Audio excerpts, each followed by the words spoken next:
En rendant ce virus honteux, on rend le dépistage du coup plus compliqué à faire. Moins de dépistage, c'est moins de personnes au courant de leur séropositivité et qui peuvent donc transmettre le virus.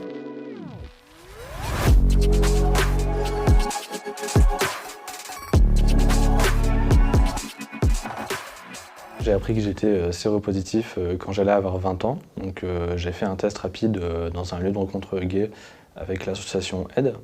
Et c'est comme ça que j'ai appris que j'étais séropo. Quand le résultat est tombé, c'était comme un peu un coup de massue. Dans ma tête, le VIH, c'était forcément la mort assurée. Et je ne savais pas du tout à quoi ressemblait la vie aujourd'hui avec le VIH. Les premières semaines, c'était beaucoup, je me suis beaucoup retrouvé seul avec ça. Et j'ai voulu faire mes recherches moi-même sur Internet, ce que je déconseille fortement. Tout ce que je trouvais, c'était le sida n'existe pas, le VIH n'existe pas, c'est ton traitement qui va te tuer. Il y a toute une thèse complotiste autour du VIH, donc il faut faire vraiment très attention. C'est des discours qui peuvent être très dangereux, c'est des discours qui tuent, parce que ça abuse un peu la naïveté des gens et c'est déjà arrivé que des personnes arrêtent leur traitement.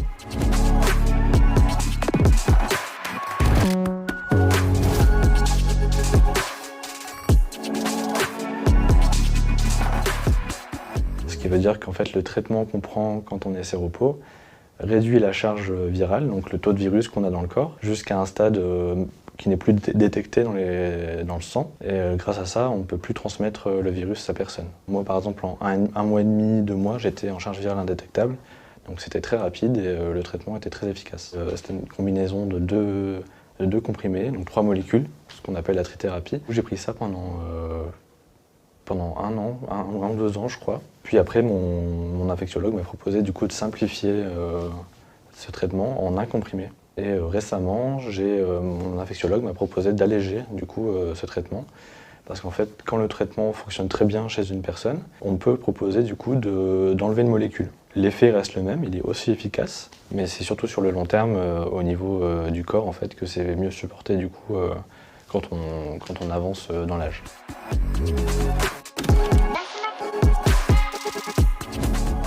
La sérophobie se caractérise surtout par le rejet des personnes qui vivent avec le VIH, mais la sérophobie c'est aussi des propos qu'on peut tenir. Par exemple les personnes qui font culpabiliser en permanence les personnes séropositives. D'après moi la sérophobie ça vient surtout des années sida, hein, qu'on appelle aussi les années de cendre. Donc c'était les années où il n'y avait pas de traitement efficace et où le VIH c'était forcément la mort. Malheureusement cette peur est tellement forte qu'elle a résisté aux avancées médicales. Je ne pense pas que ça vient d'une envie de ne pas connaître. Je pense que ce sont des gens qui pensent connaître, en fait, qui pensent être informés sur le VIH, qui ont vu 2-3 films, Philadelphia, 120 battements par minute. C'est des films qui relatent des événements qui ont pu être réalistes à un moment, à une époque, mais qui ne reflètent absolument pas la réalité aujourd'hui, en 2021. Mon médecin traitant n'était pas du tout informé sur le VIH et du coup, quand elle a su que j'étais séropositif, elle a commencé à ne plus vouloir m'ausculter, donc elle ne voulait plus me toucher. Un jour, elle m'a accueilli en me disant « Alors, ça va le sida ?» Je lui ai dit « Est-ce que vous connaissez pas la différence entre le VIH et le sida parce que c'est pas la même chose ?» Et elle m'a dit « Non, c'est la même chose. » Du coup, je suis parti, c'était la dernière fois que je voyais ce médecin et j'ai changé de médecin. Oui.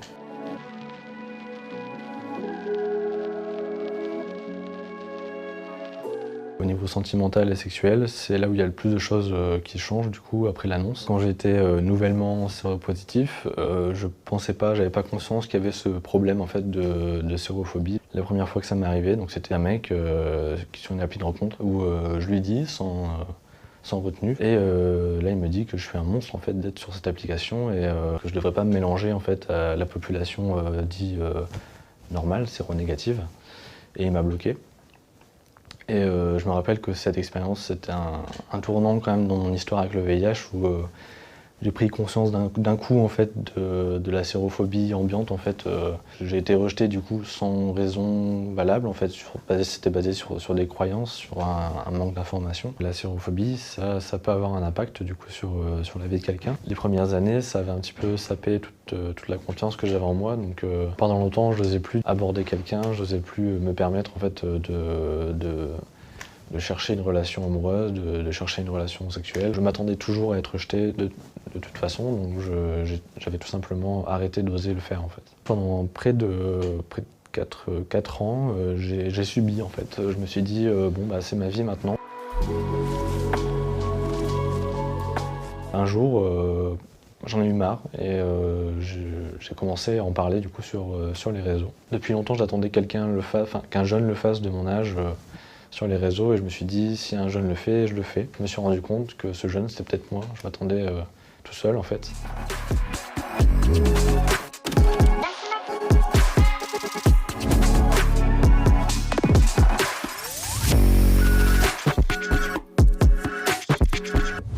C'est le fait de mettre les personnes séropos sur le côté.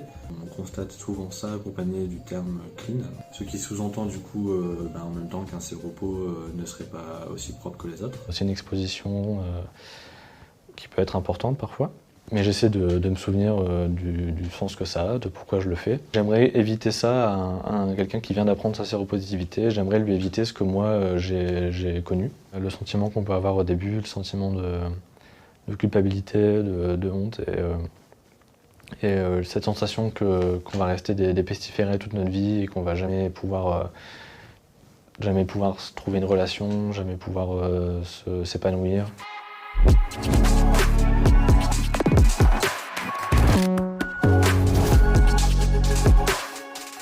En rendant ce virus honteux, on rend le dépistage du coup plus compliqué à faire au maximum de personnes parce que les personnes n'osent pas aller se faire dépister. Moins de dépistage, c'est moins de personnes au courant de leur séropositivité et qui peuvent donc transmettre le virus. Ce qui m'a le plus aidé dans mon parcours de séropos, c'est de décider d'en parler, décider de témoigner. C'est ce qui... je peux dire que ça a changé quand même pas mal ma vie et grâce à ça, je me sens plus fort et plus sûr de moi. Et voilà, ça m'a pas apporté que du malheur, ça m'a pas apporté que du rejet, ça m'a apporté aussi beaucoup de très bonnes rencontres et beaucoup de bons moments dans ma vie.